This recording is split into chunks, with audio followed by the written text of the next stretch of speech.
Tout va très bien, monsieur le président. Tout va très bien, tout va très bien. Je suppose que la meilleure façon de décrire ça, c'est que lorsque nous avons commencé à représenter le président, nous avons indéniablement été confrontés à un ensemble de résultats vraiment anormaux. Le président en tête, le soir du scrutin, de 7 ou 8% en Pennsylvanie. D'une manière ou d'une autre, il perd la Pennsylvanie. Nous avons des statisticiens prêts à témoigner que c'est presque statistiquement impossible, que ce se soit produit dans le laps de temps où ça s'est produit. Tout va très bien, monsieur le président. Tout va très bien, tout va très bien. Mais bien sûr, ce n'est que de la spéculation. Alors nous avons commencé à enquêter. Nos enquêtes et les citoyens très patriotiques et courageux qui se sont manifestés sont extraordinaires. Un nombre extraordinaire de personnes, un nombre extraordinaire de témoins, et ce qui ressort très rapidement, c'est que ce n'est pas une fraude électorale unique, dans un seul État. Ce schéma se répète dans un certain nombre d'États, presque exactement le même schéma.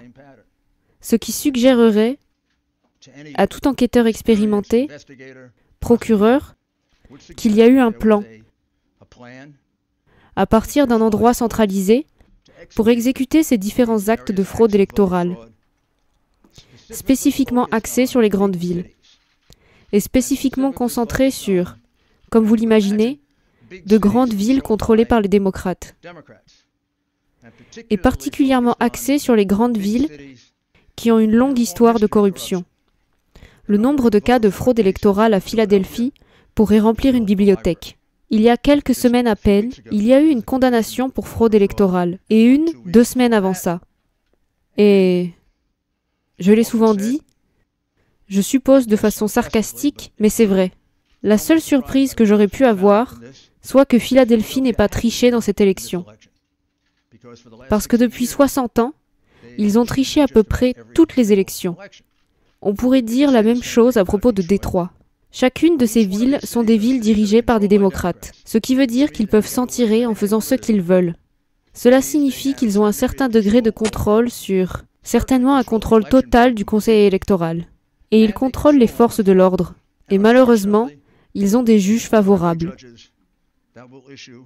qui émettront des opinions ridiculement irrationnelles, juste pour se prononcer en leur faveur. Tout va très bien, monsieur le président. Tout va très bien, tout va très bien. Entrons donc dans les détails. Pennsylvanie. En Pennsylvanie, la marge de victoire actuelle pour Biden, qui n'est pas une victoire, c'est une fraude. 69 140 voix. La réalité est que nous sommes maintenant à un décompte, 682 770 bulletins, pour lequel nous avons des témoignages sous serment qui attestent qu'il n'y a pas eu d'inspection de ces bulletins de vote, au moment où ils ont été inscrits pour le vote. Ce sont des bulletins de vote par correspondance. Les bulletins de vote par correspondance sont particulièrement propices à la fraude. Nous avons été avertis à ce sujet par Jimmy Carter. Le président Jimmy Carter et le secrétaire Baker, dans un rapport, il y a une 12aine d'années, dans lequel ils disent que le vote par correspondance est particulièrement sujet à la fraude, que nous devrions être très attentifs si on l'envisageait, et que l'on peut en tirer profit lors d'une élection discutée dans une affaire juridique.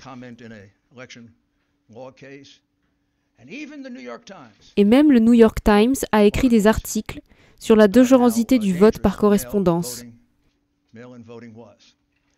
Et c'est la première fois que nous l'utilisons massivement. Et je pense que nous avons prouvé que tous les trois sont à profit. Ce n'est pas seulement susceptible de fraude, c'est facilement susceptible de fraude. Surtout si vous avez un plan ou une combine qui ressemble étrangement à ce que Joe Biden nous a dit quelques jours avant les élections, qu'il avait la meilleure équipe de fraude électorale au monde. Ils ont été bons. Je ne sais pas s'ils ont été si bons, car ils ont commis des erreurs importantes, comme le font tous les escrocs, et nous les avons attrapés. L'une d'elles était de chasser les inspections républicaines. Chaque État, presque tous les pays civilisés, même la Tanzanie et des endroits auxquels vous ne le penserez pas, ont des règles pour les inspecteurs, en particulier pour les votes par correspondance. Et pourquoi en particulier pour les votes par correspondance? Parce qu'ils peuvent être plus facilement fraudés et que vous ne pouvez pas vérifier. Pour les gens qui n'ont jamais pratiqué le vote par correspondance, je vais vous montrer pourquoi c'est si facile. Eh bien, vous remplissez une enveloppe, comme celle-ci. Vous mettez votre... habituellement à New York, ce serait votre district d'assemblée et la circonscription dans laquelle vous votez. Vous remplissez votre nom et votre adresse, vous le signez. Ensuite, voici une enveloppe à l'intérieur et vous mettez le bulletin de vote dans l'enveloppe intérieure. Vous scellez tout et vous l'envoyez. Quand on les compte, presque invariablement aux États-Unis, jusqu'à la tricherie de masse qui s'est déroulée lors de cette élection, un inspecteur républicain et un démocrate, ainsi que d'autres, s'il y a d'autres partis, a le droit de surveiller le décèlement de ce bulletin de vote. Cela existait partout en Amérique, lorsque nous menions des élections honnêtes. Parce que le seul moment où vous pouvez savoir s'il s'agit d'un bulletin de vote frauduleux, c'est quand il est examiné. À la minute où ceci est approuvé, c'est jeté, parti pour l'éternité. La seule chose qui reste est le vote. Ça aurait pu être Mickey Mouse, ça aurait pu être une personne morte, ça aurait pu ne pas être rempli correctement, ça aurait pu être la même personne 30 fois, ça aurait pu être... Et par ailleurs, toutes ces choses se sont produites. Ça aurait pu être rien de rempli, on ne sait jamais. Ainsi, par exemple, le recomptage effectué en Géorgie ne nous apprendra rien, parce que ces bulletins de vote frauduleux seront simplement comptés à nouveau, parce qu'il n'y aura pas les signatures qui correspondent aux bulletins de vote. Donc ça ne rime à rien d'avoir compté ces bulletins. Car par exemple, en Pennsylvanie, où nous avons probablement une preuve des plus précises, 682 770 de ces bulletins ont été enregistrés, déposés, et ils n'ont pas été inspectés. Ce qui les rend nuls et non avenus. Ça ne peut pas être compté. Ça doit être retiré du scrutin. Pourquoi? Pour plusieurs raisons, dont une, et non la moindre, est que ça n'a été essentiellement fait que dans l'une des deux parties de l'État. Donc dans l'autre partie de l'État, il y a une inspection légitime des bulletins de vote. Donc si vous avez deux normes différentes, dans différentes parties de l'État, l'une favorisant une partie de l'État, l'autre défavorisant l'autre partie de l'État, c'est une violation classique de la clause d'égalité de protection de la Constitution des États-Unis. Bush versus Gore étant le cas le plus récent qui nous l'enseigne. Ce n'est pas la seule fraude qui a eu lieu en Pennsylvanie. Toutes les autres fraudes commises dans d'autres États par des chefs démocrates s'y sont également produites. Par exemple, si vous avez fait une erreur lors du scrutin et que vous vivez à Philadelphie ou à Pittsburgh, vous êtes autorisé à corriger l'erreur. Mais si vous vivez dans ce qui serait considéré comme une partie plus républicaine ou étant pro-Trump, vous n'avez pas un tel droit. Un de nos plaignants, M. Henry, a utilisé le bulletin par correspondance.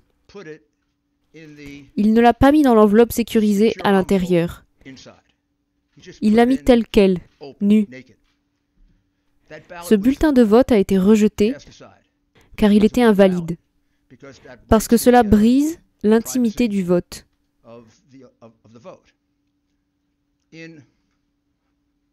À Pittsburgh ou à Philadelphie, s'ils constatent qu'il n'y a pas d'enveloppe, ils contactent l'électeur et lui permettent de voter à nouveau.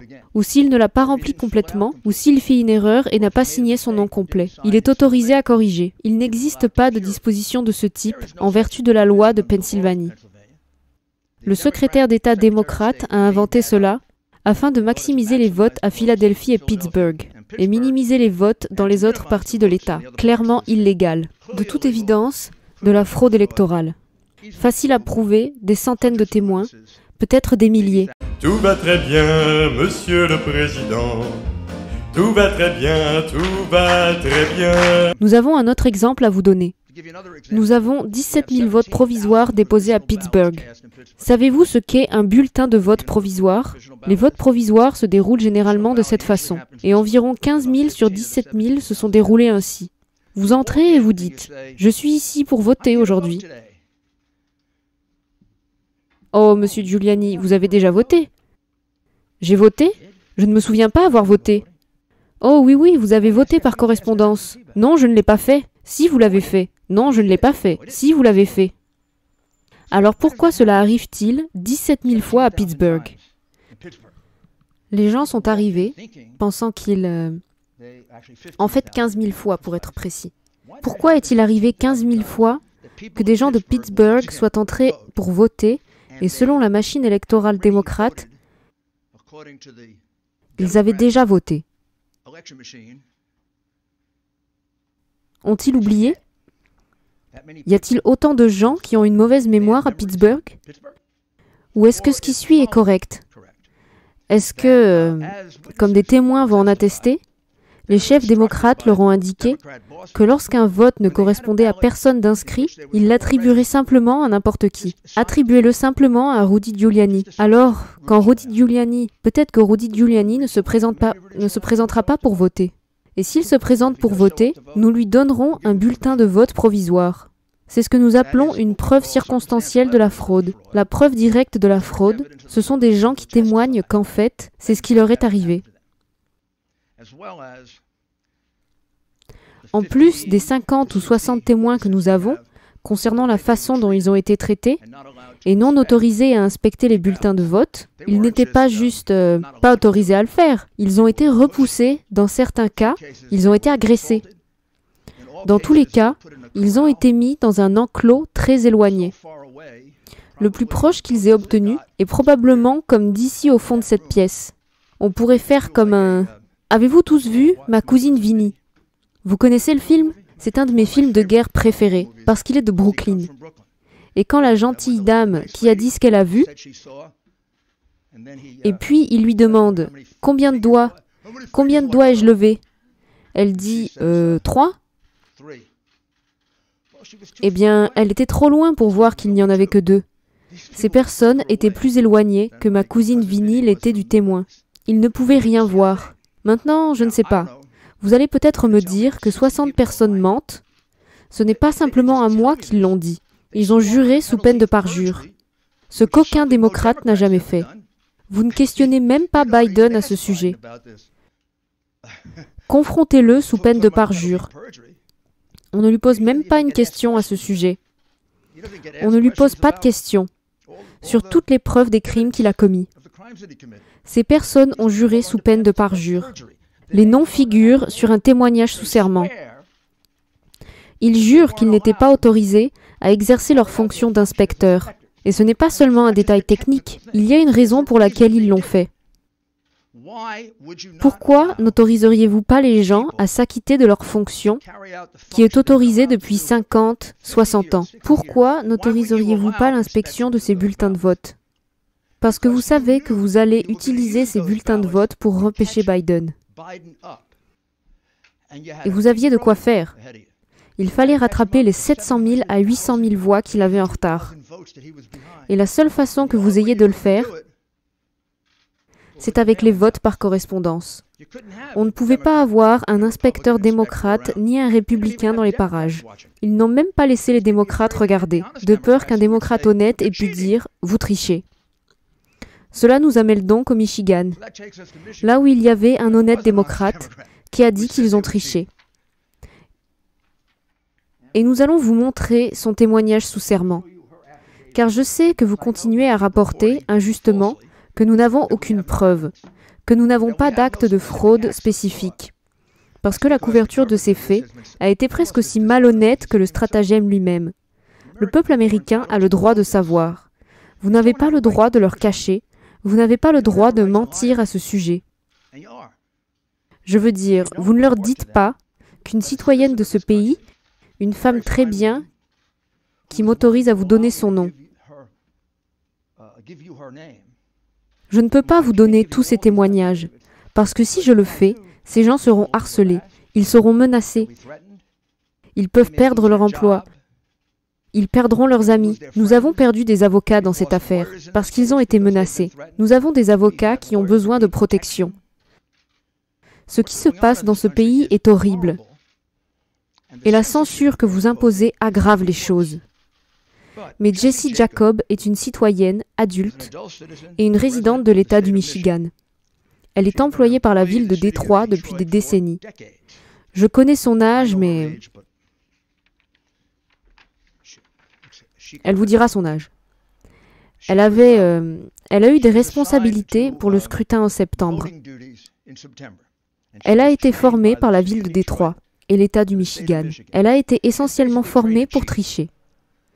Elle a déclaré « J'avais reçu l'instruction de mon superviseur d'ajuster la date d'envoi des paquets de vote par correspondance pour qu'ils soient datés plus tôt qu'ils ont réellement été envoyés. Le superviseur a engagé tous les travailleurs dans cette pratique frauduleuse. Ce n'est pas moi qui le dis. Ce sont ces citoyens américains qui le disent sous serment. Je ne sais pas, peut-être que vous pourriez dire qu'elle ment, mais vous ne pouvez pas dire qu'il n'y a aucune preuve. C'est ce que nous appelons une preuve. C'est une preuve directe, pas circonstancielle. J'ai plaidé beaucoup de cas. Comme tous mes collègues ici, vous mettez un témoin à la barre, le témoin témoigne de sa propre expérience. Ce témoin ira à la barre et elle dira « On m'a dit d'ajuster la date des votes par correspondance. » J'ai vu des travailleurs électoraux et des employés se rendant à l'isoloir avec des électeurs pour regarder voter et leur enseigner pour qui voter. C'est totalement illégal. Elle va en témoigner. Je ne sais pas, le groupe de Biden peut la contre-interroger, mais vous ne pouvez pas simplement balayer ça. Il n'y a pas de preuves. La prochaine fois que vous le direz, vous mentirez, parce qu'il y a des preuves. Oh, par ailleurs, c'est public. Vous pouvez tous l'obtenir. Procurez-vous-le, il est joint à la plainte. Constantino contre la ville de Détroit. Puis elle a été informée par son superviseur de ne pas demander de permis de conduire ou de photo d'identité quand une personne voulait voter. Ne demandez pas d'identification. Pourquoi ne demanderiez-vous pas d'identification? Parce que vous savez que beaucoup de personnes n'avaient pas le droit de voter. Allez venir pour un vote anticipé. Parce que vous saviez que les immigrés allaient être autorisés à voter. Vous le saviez si vous vivez à Philadelphie, à moins d'être stuno. C'est une expression italienne pour stupide. À moins d'être stupide, vous saviez que beaucoup de personnes sont venues de Camden pour voter. Elles le font chaque année. Ça arrive tout le temps à Philly. C'est à peu près aussi fréquent que d'être touché par un ballon de basket dans un match des Aigles de Philadelphie. Ça arrive chaque fois. Et c'est autorisé à se produire parce que c'est une ville démocrate corrompue, et ce depuis des années. De nombreuses années. Et ils l'ont fait dans des endroits où ils pourraient s'en tirer. Ils ne l'ont pas fait dans des endroits neutres. Ils ne l'ont pas fait chez les républicains. Ils ne l'ont pas fait là où la loi est respectée. Ils l'ont fait dans un État corrompu, une ville corrompue, où le procureur libère les criminels en masse. C'est pourquoi il y a tant de crimes. Elle a également déclaré « J'ai observé un grand nombre de personnes qui sont venues voter en personne sur le site. Mais ils avaient déjà voté et soumis un vote par correspondance. Donc elle a vu beaucoup de gens voter 2 fois. De nouveau, c'est Jessie Jacob, pas moi. J'ai reçu l'instruction de ne pas valider, de n'invalider aucun bulletin de vote et de ne rechercher aucune anomalie dans le scrutin. Pourquoi feriez-vous ça? Parce que vous trichez. Vous trichez volontairement, vous trichez intentionnellement, vous trichez en tant qu'institution. Ceci est une instruction du commissaire électoral ou de l'employeur au travailleur. Ne cherchez pas d'anomalie dans les bulletins de vote. On m'a demandé de ne pas vérifier les signatures sur les votes par correspondance. Il lui a été demandé de ne pas le faire. Parce que de nombreux votes par correspondance étaient frauduleux et il le savait. Et il ne voulait pas le savoir. Le 4 novembre 2020, j'ai reçu pour instruction d'antidater les bulletins de vote par correspondance, quand la date de réception était en fait novembre, était à peu près le 3 novembre 2020. Ceci est vraiment significatif, parce que la justice, le chef de la Cour suprême, a ordonné à la Pennsylvanie que tout bulletin de vote qui arrive après 8 heures, le 3 novembre 2020, doit être mis de côté et non ouvert, car sa légalité et sa constitutionnalité sont en question. Ce qu'elle vous dit, c'est qu'ils ont ignoré cet ordre de façon flagrante, qu'ils ont pris des bulletins de vote datés du 4 et du 5 et du 6, et ils les ont antidatés au 3, au mépris flagrant de l'ordre de la Cour suprême des États-Unis. Je ne sais pas si elle est démocrate ou républicaine. Je suppose que si elle travaille pour la ville de Détroit, elle est démocrate, je suppose, mais je peux me tromper. C'est une citoyenne. Je ne l'ai jamais rencontrée, jamais entraînée. Et j'aimerais que vous notiez que c'est signé sous peine de parjure. Nous en avons une centaine de plus. Je ne peux pas vous les montrer. Parce que ces gens ne veulent pas être harcelés. Ils ne veulent pas avoir leur vie détruite par les casseurs de l'autre côté. Nous ne leur faisons pas ça. Ils l'ont fait à beaucoup des nôtres. Ils le font depuis 4 ans. Et c'est scandaleux que ce soit toléré. Et c'est toléré parce que vous le cautionnez dans la presse. Et vous n'en parlez pas, et vous ne le condamnez pas, et ça ne devrait pas arriver, qu'on soit républicain ou démocrate. Un avocat ne devrait pas avoir à se retirer d'une affaire parce qu'il représente le président des États-Unis. Il y a beaucoup plus de témoignages sous serment ici. J'aimerais tous vous les lire, mais je n'aurai pas le temps. Vous auriez dû avoir le temps et l'énergie de les rechercher. C'est votre travail. Comme c'est mon travail de défendre le président et de représenter le président. C'est votre travail de lire ces choses, non pas de faussement rapporter qu'il n'y a pas de preuves.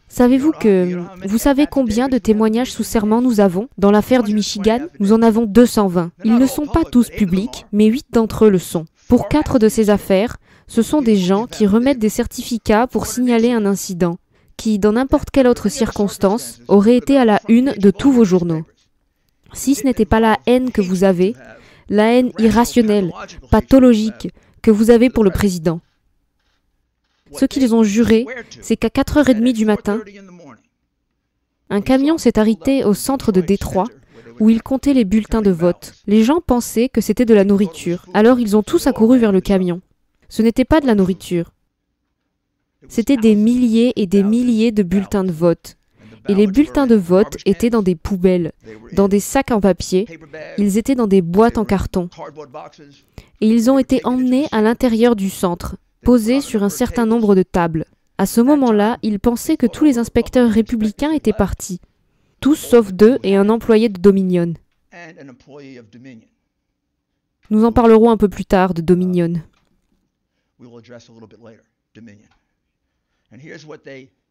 Et voici ce qu'ils jurent tous, que chaque bulletin qu'ils pouvaient avoir, chaque chose qu'ils pouvaient entendre, c'était des votes pour Biden.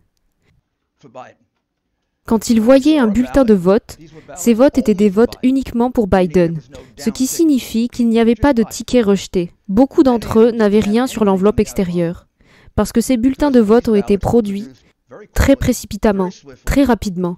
Ils sont estimés à un minimum de 60 000 à un maximum de 100 000. Certains d'entre eux étaient comptés 3 fois, ce qui signifie qu'ils ont été placés dans une machine de comptage de cette façon. 1 fois, 2 fois, 3 fois. Ce n'est pas moi qui l'ai vu. Je le sais par les faits que 3 citoyens américains sont prêts à le jurer. Et nous n'allons pas les laisser aller au tribunal et faire ça?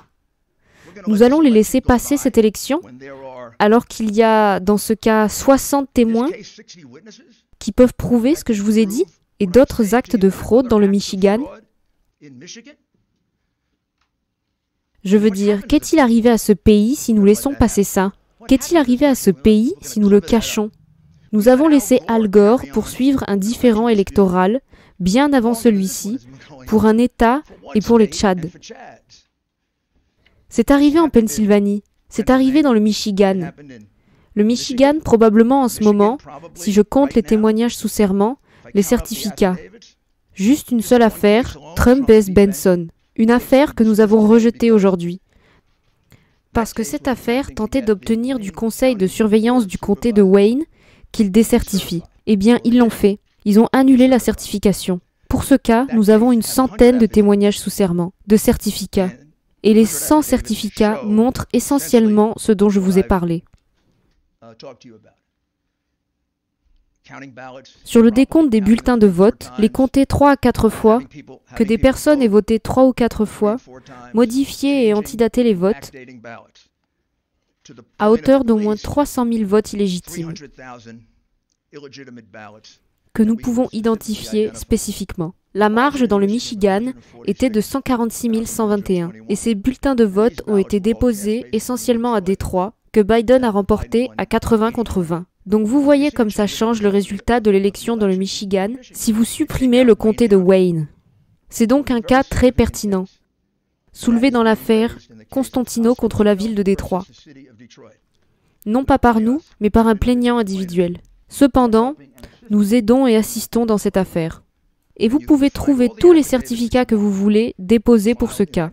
Et vous pourrez découvrir que ce ne sont pas seulement des allégations, ce sont des allégations soutenues par un témoignage sous serment. Ce qui est bien mieux que ce que Joe Biden ait jamais fait, pour quoi que ce soit. Le Wisconsin avait un très petit écart, de 20 544, la dernière fois que j'ai regardé. Pour le Wisconsin, sans entrer dans les détails, un plan très similaire. Des républicains exclus de la ville de Milwaukee et aussi à Madison. Les républicains sont presque systématiquement exclus du processus par correspondance, non autorisés à contrôler, non autorisés à regarder les bulletins de vote. Nous avons à Milwaukee et dans l'État du Wisconsin une loi beaucoup plus stricte. Le Wisconsin n'autorise pas les bulletins de vote par correspondance. Ils n'ont pas adhéré au vote par correspondance. Le Wisconsin, quand on regarde leur constitution, semble presque ne pas aimer le vote par correspondance. Ils déclarent que ce n'est pas un droit, un privilège, et ils ont des procédures très précises. Et la procédure stricte dit que vous ne pouvez pas recevoir un bulletin de vote par correspondance. Vous devez en faire la demande personnellement. Il est fondamentalement illégal de solliciter un vote. Et ils ont en fait de nombreuses raisons pour le faire, qui remontent à leur époque progressiste. Quand je dis progressiste, je veux dire la fin du 19e siècle, début du 20e siècle, quand progressiste signifiait vraiment progressiste et non régressiste. Donc il y a 60 000 bulletins de vote dans le comté de Milwaukee et 40 000 bulletins de vote à Madison. Pour autant que nous puissions en juger, et c'est pourquoi nous vérifions, parce que nous avons de très bonnes informations selon lesquelles les chiffres qui allaient sortir ne correspondaient à aucune demande. Selon la loi de l'État du Wisconsin, c'est déjà décidé s'il n'y a pas de demande de vote par correspondance, le bulletin de vote est jeté. Tout ça est arrivé à 2 endroits. Le Wisconsin, rien n'est arrivé dans le nord du Wisconsin. Rien n'est arrivé dans le Wisconsin républicain. Ça ne s'est pas produit du côté neutre du Wisconsin, là où le nombre de républicains et de démocrates est égal. C'est arrivé dans un endroit où le vote était de 75% à 80% démocrates. Vous en supprimez un certain nombre et ces 20 000 d'avance disparaissent. En d'autres termes, si vous comptez les votes légitimes, Trump remporte le Wisconsin avec un bon écart. En effet, si vous comptez les votes légitimes en Pennsylvanie, il l'a remporté par environ 300 000 voix.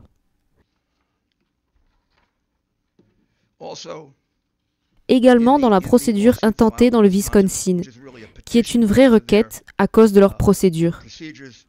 Il n'y a pas eu d'inspecteur pour assurer le compte des bulletins illégaux. Il y a eu de nombreux bulletins antidatés, nous les comptons juste maintenant, ça va chercher dans les milliers. Et il y a eu de nombreuses circonscriptions dans lesquelles il y a eu double vote. Maintenant, laissez-moi vous expliquer ce qu'est un overvote. C'est quelque chose que vous auriez dû expliquer au peuple américain, parce que c'est la preuve circonstancielle la plus claire de la fraude massive que vous pouvez avoir. Un overvote, c'est si 200% des personnes qui sont inscrites dans un district votent. Pensez-y. 200% des électeurs inscrits dans la circonscription votent. Qu'est-ce que cela signifie? Cela signifie que quelqu'un a voté 2 fois. Cela signifie quelqu'un qui n'a pas le droit de voter, qui a voté. Un clandestin, une personne d'une autre ville ou d'un autre État, une personne qui n'est pas inscrite. Ce que cela signifie, c'est que ce sont des votes illégitimes. Il n'y a pas de survote de 200% ou 300%. Il n'y a pas de survote de 100%. La plupart des circonscriptions n'ont pas 100% de taux de participation. En fait, classiquement, c'est considéré comme un overvote si vous dépassez 80%. Eh bien, dans le Michigan et le Wisconsin, nous avons des overvotes dans de nombreuses circonscriptions de 150, 200 et 300%.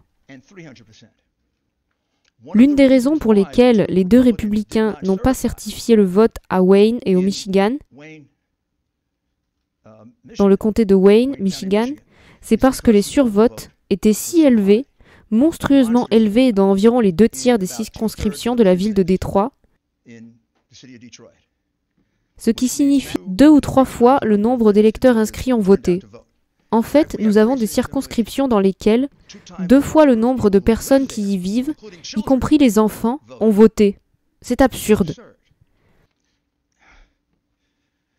La frustration ici, c'est que je vous décris une énorme fraude. Ce n'est pas une toute petite. Ce n'est pas, vous savez, une centaine de votes modifiés ici ou là. La Géorgie, nous sommes sur le point de déposer un dossier important en Géorgie. Ce sera déposé probablement demain. Je n'ai pas à l'aborder. Ce sont pratiquement les mêmes choses que je vous ai dites avant. Dans la ville d'Atlanta, les républicains n'ont pas été autorisés à observer le dépouillement des votes par correspondance. Les inspections ont été complètement écartées. Et nous avons de nombreux électeurs doubles. Nous avons de nombreux électeurs de l'extérieur de l'État. Et nous avons des preuves spécifiques d'intimidation et de modification du scrutin qui seront tous dans la procédure qui vient demain. L'Arizona est un État que nous regardons très attentivement. Je dirais que nous allons probablement intenter un procès en Arizona. Plus que probablement. Je pense que nous allons intenter un procès en Arizona. Nous recueillons toujours les preuves. Et l'État que nous examinons et qui va nous surprendre, pour lequel nous avons un nombre très important d'allégations de fraude, c'est l'État du Nouveau-Mexique. Et nous avons un nombre important d'allégations dans l'État de Virginie. Je ne sais pas encore si le résultat en Virginie atteindra le nombre qui peut retourner l'élection. Dans les États que nous avons indiqués en rouge, Géorgie, Pennsylvanie, Michigan, Wisconsin, Nevada et Arizona, nous avons plus que doublé le nombre de votes nécessaires pour renverser l'élection, en termes de preuve de légitimité des votes. Tout ce que vous avez à faire, pour savoir si je vous trompe, c'est de regarder les poursuites. Regardez ce qui est présumé. Regardez les déclarations sous serment.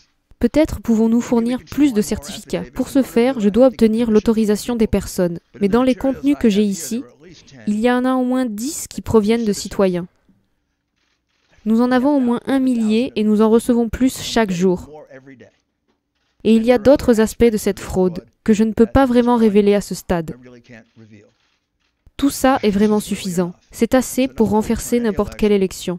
Ce qui s'est passé est honteux, et je vais conclure en vous demandant de réfléchir à ça pendant 1 minute. Que s'est-il passé le matin du 3 novembre, alors qu'ils allaient compter ce nouveau type de bulletin, les votes par correspondance?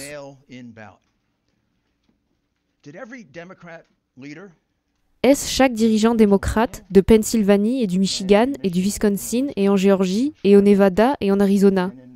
Ils se sont tous réveillés et ont tous eu séparément la même idée? Ont-ils tous eu séparément l'idée? Nous allons mettre les inspecteurs républicains au stylo. Nous n'allons pas laisser regarder les votes par correspondance. Et ils sont tous arrivés là, indépendamment, juste par hasard. Ils se sont dit « Hey, tu sais quoi? On va mettre les républicains dans des enclos. On va le faire à Pittsburgh, on va le faire à Philadelphie, On va le faire à Détroit. On va le faire à Milwaukee. On va le faire à Las Vegas. On va le faire à Phoenix.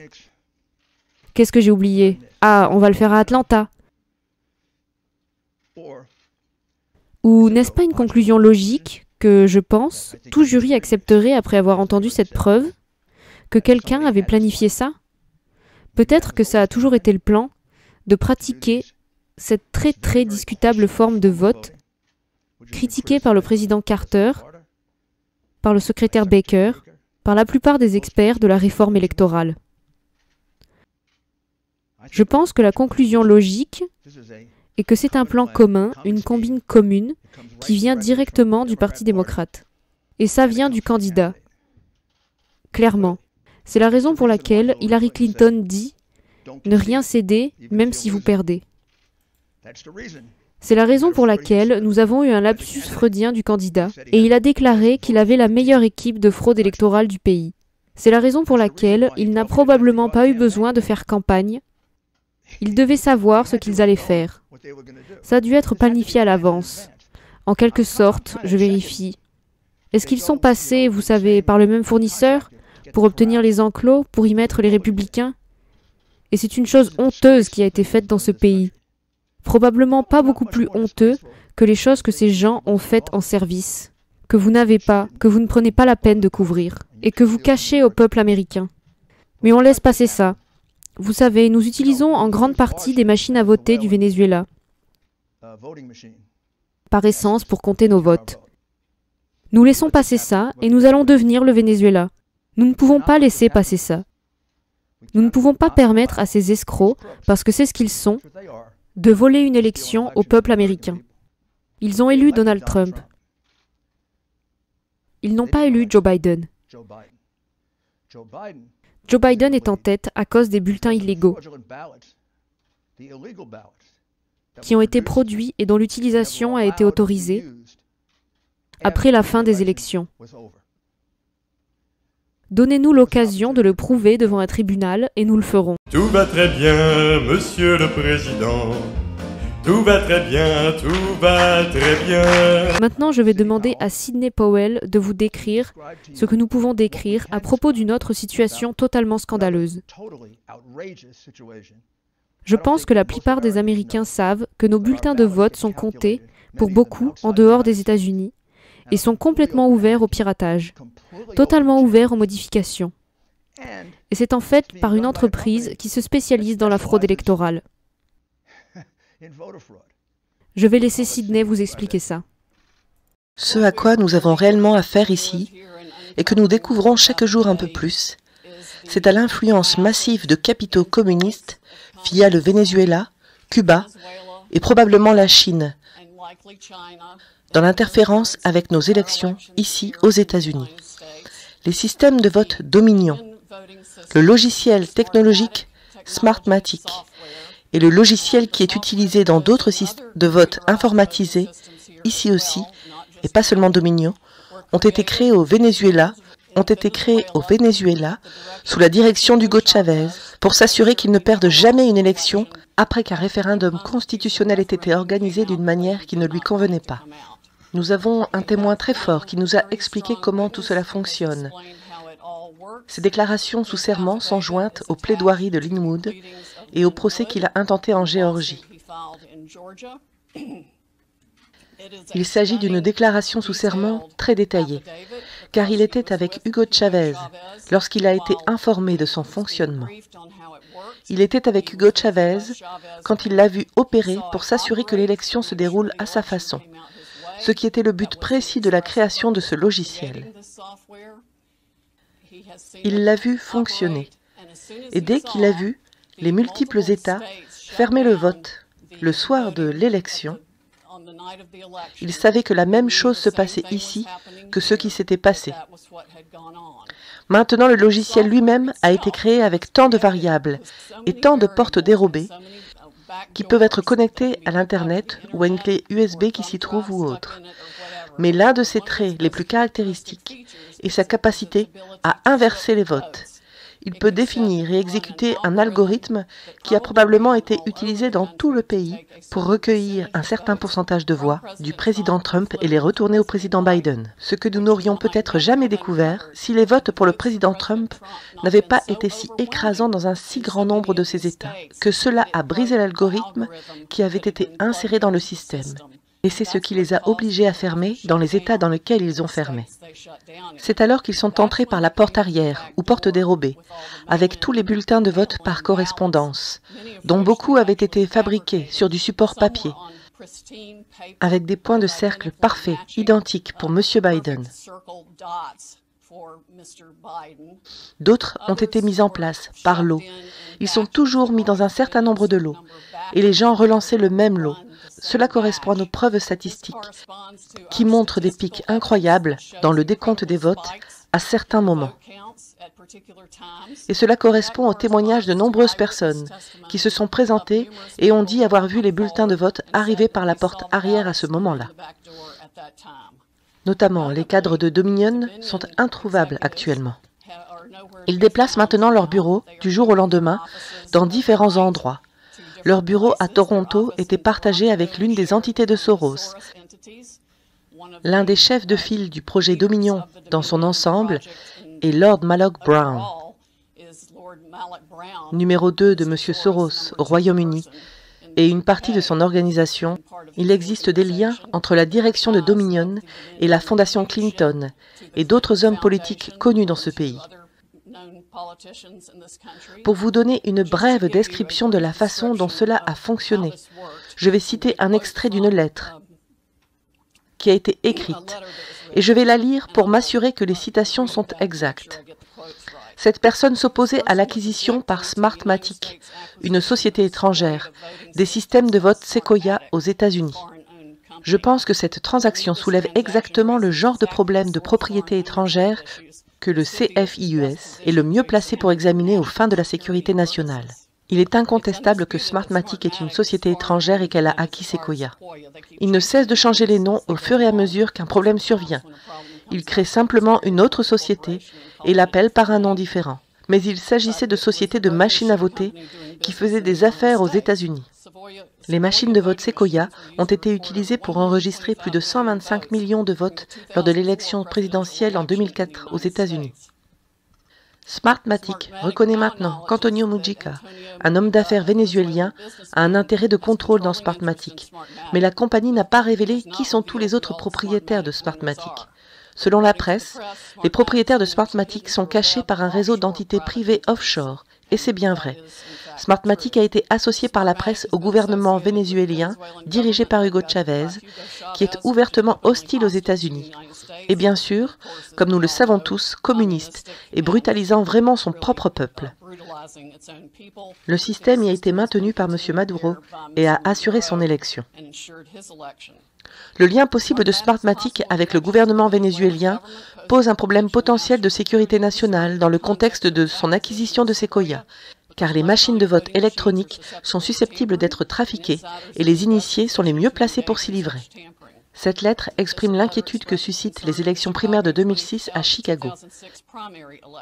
Les produits et services qui sont d'origine vénézuélienne et évaluent la propriété de Smartmatic afin de déterminer qui pourrait avoir une influence et un contrôle sur ces produits et services et d'autres produits et services de Sequoia sont importants pour la sécurité nationale des États-Unis. Cette lettre a été écrite à Henry M. Paulson Jr. le 6 octobre 2006 par la congressiste Caroline B. Maloney. Les sénatrices Amy Klobuchar et Elizabeth Warren ont soulevé ces préoccupations pas plus tard qu'en décembre 2019.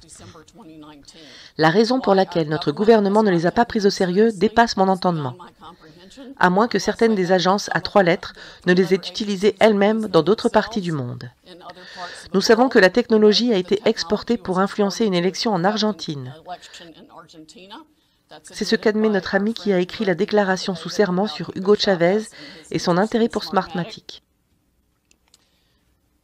Toujours en 2006, Caroline Maloney a écrit « The Honorable John Snow », le secrétaire du Trésor, sur ces problèmes,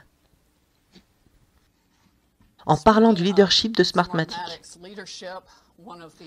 L'un des détenteurs de brevets de Smartmatic, Eric Coomer, je crois que son nom est sur le web comme étant enregistré dans une conversation avec des membres d'Antifa, disant qu'il avait fait truquer l'élection pour M. Biden. Ces médias sociaux sont remplis de haine pour le président et pour les États-Unis d'Amérique dans leur ensemble, comme le sont les comptes rendus de médias sociaux de beaucoup d'autres personnes de Smartmatic.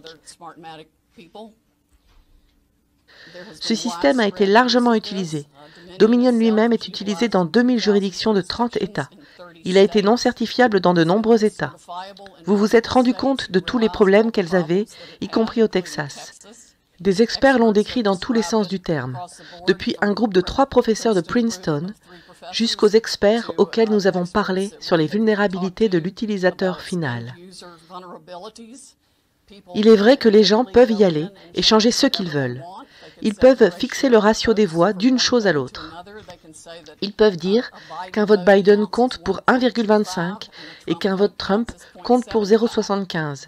Et ce sont peut-être les chiffres qui ont été effectivement utilisés ici. Il n'y a pas que les États clés qui ont été touchés. L'algorithme a probablement été appliqué dans tout le pays pour affecter l'ensemble des élections. Comme je l'ai dit, nous ne l'avons découvert que cette année en raison du nombre écrasant de votes en faveur du président Trump dans les États clés, ce qui a entraîné la fermeture des machines pour qu'elles puissent se remplir pour ajouter des votes. Nous avons la preuve que différents nombres de votes ont été injectés dans le système.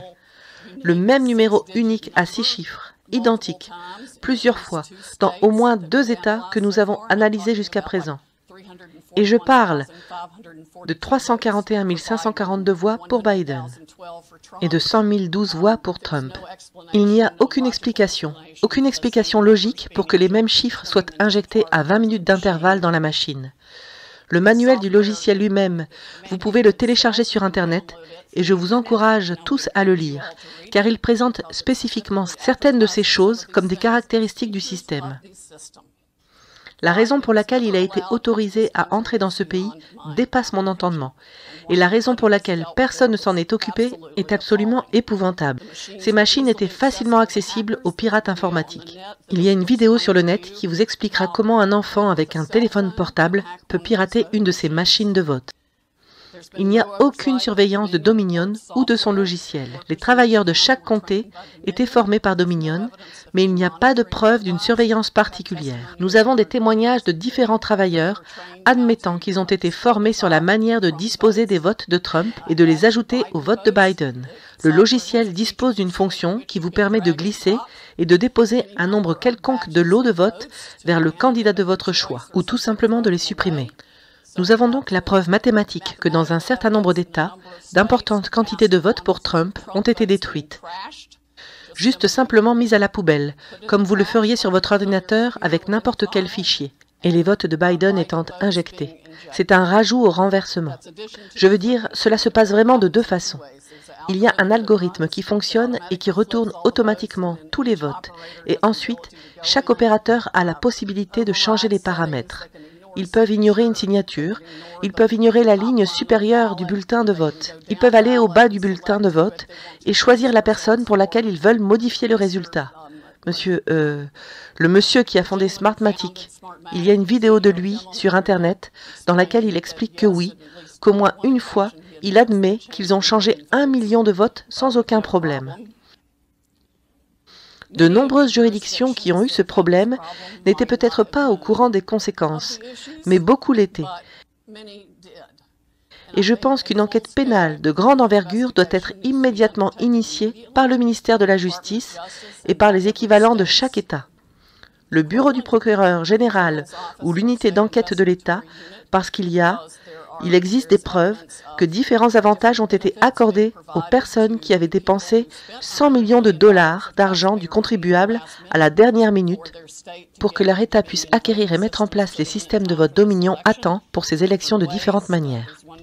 Un avocat m'a confié qu'une personne avait pris, je cite, une assurance électorale, autrement dit, qu'il serait en mesure de s'assurer de son élection. Je suis sûr qu'ils ont expliqué cette possibilité en détail à toutes les personnes qui ont exprimé leur intérêt pour la mise en place de ce système de vote. Le Texas a refusé la certification du système Dominion en 2019. Mais il y a sans doute des problèmes avec le logiciel que le Texas a utilisé, à son insu j'imagine, depuis qu'ils avaient minutieusement examiné et rejeté les systèmes de Dominion, mais d'autres logiciels. Le code source qui effectue les modifications est intégré, on nous l'a dit, dans le code source de toutes les machines à voter de tout le pays. Il ne fait aucun doute qu'il a été utilisé pour modifier les résultats d'élections dans d'autres pays. Nous savons précisément que le Venezuela l'a exporté à cette fin vers l'Argentine et vers d'autres sociétés latino-américaines pour s'assurer que les dirigeants corrompus qui étaient prêts à payer le prix le plus élevé pour être en fonction soient autorisés à truquer leur élection. C'est stupéfiant, déchirant, exaspérant. Ce sont les actes les plus antipatriotiques que je puisse imaginer de la part d'habitants de ce pays, qui y ont participé d'une manière ou d'une autre, ou de quelque façon que ce soit. Et je veux que le public américain sache dès maintenant que nous ne serons pas intimidés. Les patriotes américains en ont assez de la corruption, du niveau local au plus haut niveau de notre gouvernement. Et nous allons reprendre ce pays. Nous n'allons pas être intimidés. Nous n'allons pas reculer. Le président Trump a remporté une victoire écrasante. Nous allons le prouver. Et nous allons reconquérir les États-Unis d'Amérique pour les personnes qui ont voté pour la liberté.